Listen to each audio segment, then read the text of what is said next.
Welcome to the AI Applied podcast. I'm your host, Jaden Schaefer. Each week, I cover breaking AI news, tools, and interview experts giving you actionable tips on applying AI into your career, job, workflows, and life.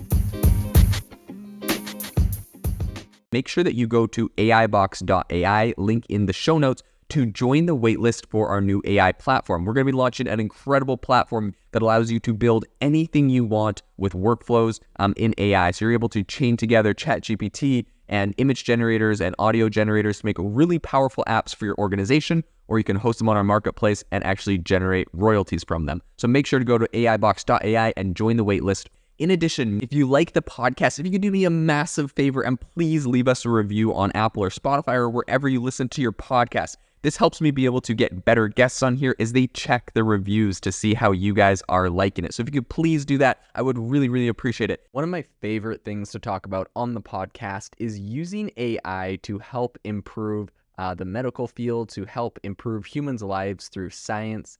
There's a lot of really cool examples of this right now happening. And one recent report just came out of the University of Edinburgh. And essentially, they used an AI algorithm to help find drugs that could combat aging. And they actually found 3 different chemical compounds that would they'll be able to help with this. So today on the podcast, we're going to be breaking down what this study found, how they found it, and also what ways we believe that AI is going to impact healthcare, is going to impact drug discovery, and overall human health and well-being. So without any further ado, let's dive into it. So this new research out of the University of Edinburgh essentially found 3 different chemicals that target faulty cells, which are linked to a range of age-related conditions. And they found this using a method which is hundreds of times cheaper than standard screening methods, according to researchers. So essentially the findings found that the drugs could safely remove defective cells known as senescent cells. So essentially those are ones that are linked to conditions including cancer, Alzheimer's disease, and also declines in eyesight and mobility, right? Typically things that we see as people progress and get older. So things we would associate with aging. So while previous studies have shown a lot of early promise looking for new aging drugs, until now, very few chemicals could actually safely be used to eliminate these senescent cells that essentially have been identified, and as causing these effects. And typically they're called sensolytic drugs, and they are often highly toxic. They're not good for, they don't have a good effect on healthy cells in the body, researchers say. And so this led researchers at the University of Edinburgh to look for new drugs and new compounds to try to help achieve the same effect without some of the negative effects and side effects. So they used machine learning, and they were able to use this in a way to find some of these drugs with AI. Essentially, they developed a machine learning model by training it to recognize the key features of chemicals with some of these that essentially had sensolytic activity. And they were using data from more than 2,500 chemical structures, which they had pulled from previous studies. So the team then used the model they developed to screen over 4,000 chemicals. And they use this to identify around 21 potential drug candidates for experimental testing. Now, this is very similar to a recent report that we saw where essentially they have the same process. They identify some of the traits they're looking for. They train a model off of that, and then they feed in, thousands of different chemical compounds into that and have it identify some potential drug candidates. And essentially, this process cuts down the time of screening by like an insane amount, right? Like if instead of having to go to a lab and test 4,000 different chemicals, you could just go and test 21 potential chemicals. That saves you a ton of time. So that's what they did.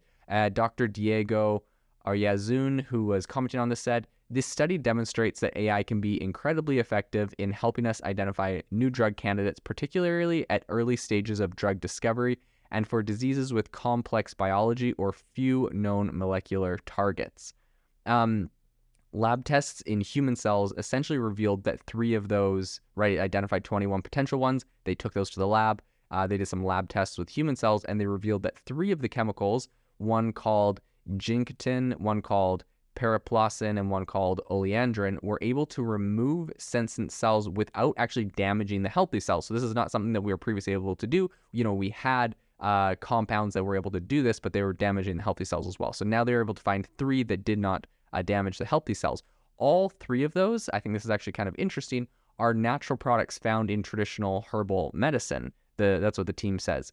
And oriandrin was found to be more effective than the best performing known sensolytic drug of its kind. So they literally discovered a new compound. I guess discovered is an interesting word because it was used in traditional herbal medicine. So someone else perhaps discovered it first, but they were able to, scientifically narrow that down as being, the main candidate. And this was doing a lot better than any of the other drugs that have previously been developed. So Dr. Vanessa Smear Burton, who is from the Institute of Genetics and Cancer School of Information, said, this work was born out of intensive collaboration between data scientists, chemists, and biologists. Harnessing the strengths of this interdisciplinary mix, we're able to build robust models and save screening costs by using only published data for model training. I hope this work will open new opportunities to accelerate the application of this exciting technology. I think something that's really amazing is that they were using published data. So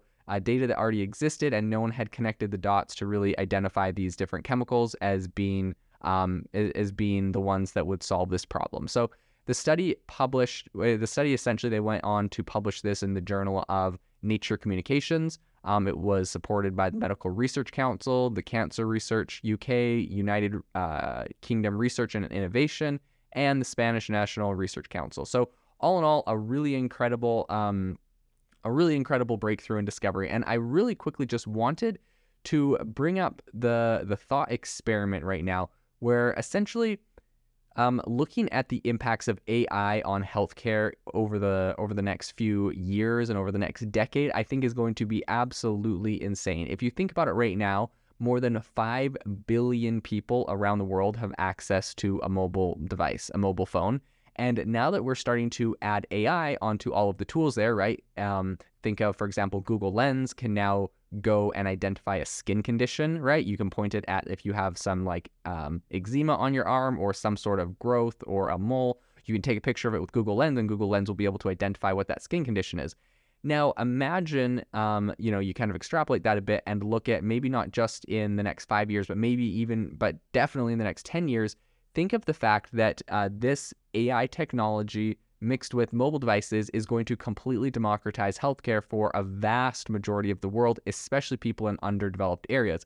Imagine if, for example, you had a sore throat, and instead of having to go to a doctor, you could take your phone, turn your flashlight on, shine it down your throat.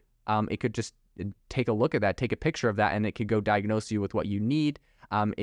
Maybe if we want to have some sort of verification, it can take a picture of your throat and send that over to someone to, a pharmacist or someone to automatically start filling out your prescription, or any other, physically visible. Obviously, this isn't going to work with something that requires blood samples, but any physically visible ailment that you might have, it could look at and diagnose very quickly and very effectively. So this is one area that I am super excited about, and super excited to continue to follow how AI is going to revolutionize healthcare, really democratize it, and help an incredible amount of people able to have access to good healthcare. If you are looking for an innovative and creative community of people using ChatGPT, you need to join our ChatGPT creators community. I'll drop a link in the description to this podcast. We'd love to see you there, where we share tips and tricks of what is working in ChatGPT. It's a lot easier than a podcast, as you can see screenshots, you can share and comment on things that are currently working. So if this sounds interesting to you, check out the link in the comment. We'd love to have you in the community.